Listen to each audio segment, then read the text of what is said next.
네, 법학부 08학번 김도영입니다. 저는 오늘 사형제 폐지의 필요성에 대해서 여러분께 말씀드리려고 하는데요. 얼마 전 1200만 관객을 동원하며 선풍적인 인기를 끌었던 영화 7번 방의 선물을 다들 보셨는지 모르겠습니다. 그 영화는 배우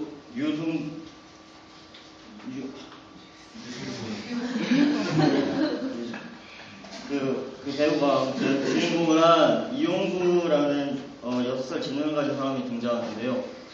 그 사람이 이제 아동 강제추행 및 살인 등의 죄로 누명을 써서 사형 선고를 받고 교도소에 수감되며 이야기가 진행됩니다. 그리고 그 영화에서 나왔던 사형 집행일에 이용구와 그의 딸 예승이의 이별 장면은 많은 국민들을 눈물바다에 빠지게 만들었습니다. 이 영화에서 볼 수 있듯이 저희 대한민국에서는 사형이라는 형벌을 법에서 채택하고 있습니다.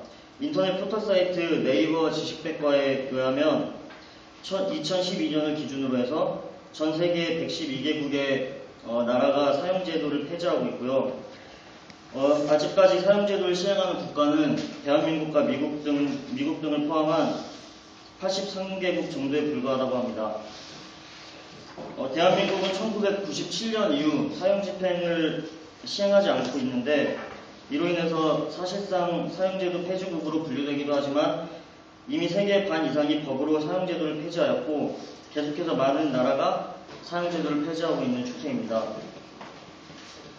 그렇다면 사형제도란 무엇일까요?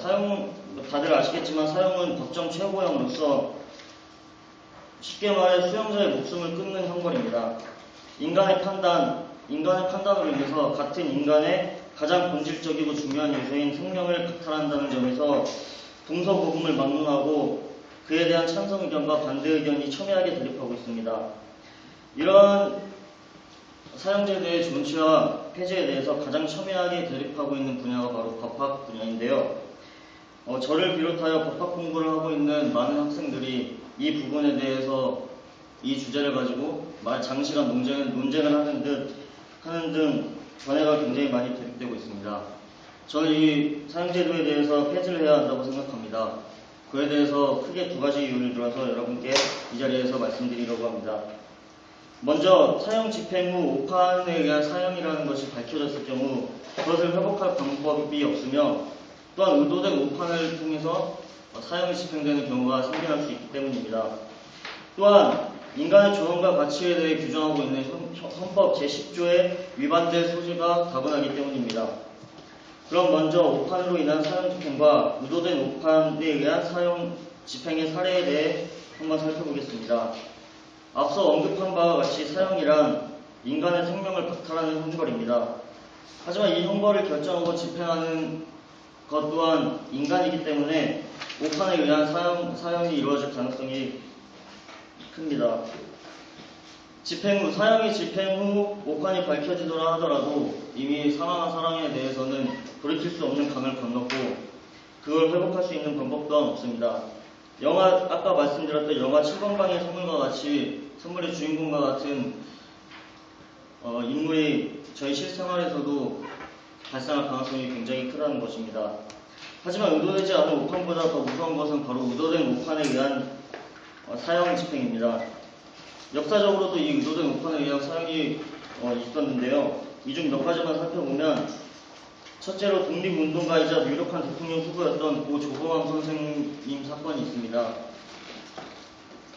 유력한 대통령 후보였던 이 조봉암 선생님은 1958년 이승만 정권에 잡혀 국가보안법 위반과 간첩죄로 사형 선고를 받고 1959년 7월 31일 사형 집행으로 인해 사망하셨습니다.